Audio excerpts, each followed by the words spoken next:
Hi, I'm Meta Spencer. I'm the editor of Peace Magazine and Project Save the World.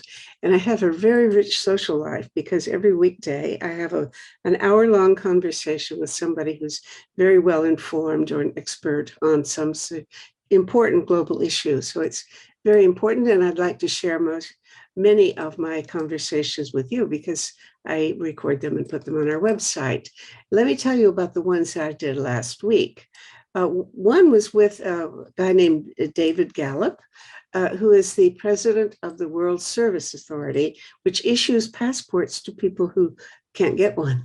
World passports for people who are world citizens. I need to imagine something. I need to imagine a world where I belong, right? I mean, there's at least 10, 15 million stateless people in the world. Then we also had a conversation with Alan Ben Meir and Bernard Driano about the future of Israel and Palestine and their ongoing conflict. And Alan Ben Meir's position is that the ideal solution is going to be a confederation of the two states plus Jordan. What could we expect for the future?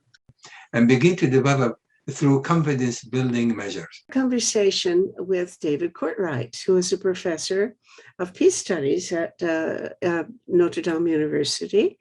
And we talked about his history of predicting that the peace movement was going to persuade the US to end the Cold War, which he argues they did. You never know when you're having impact. It's always too early to say you failed. And later I had a conversation with a very old friend, Eric Wahlberg.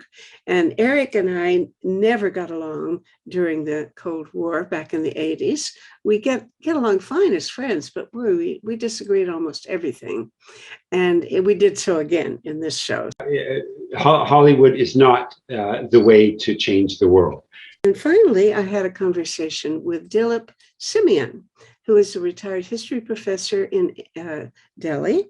And Dilip gave me a historical view of the way that the current Hindu organization, RSS, has become so important in the governance of India today.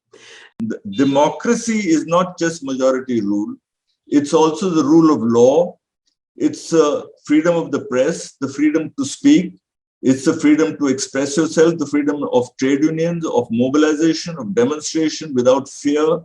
It's many things. I'd love for you to go and watch these shows on our website, and then you could listen to them instead as audio podcasts if you'd rather, or read the transcript. And then there's a place where you can discuss them. So if you have thoughts about these issues, please have a look and give us your own thoughts there. There's a good opportunity to have a rich debate about each of these important topics. See you there.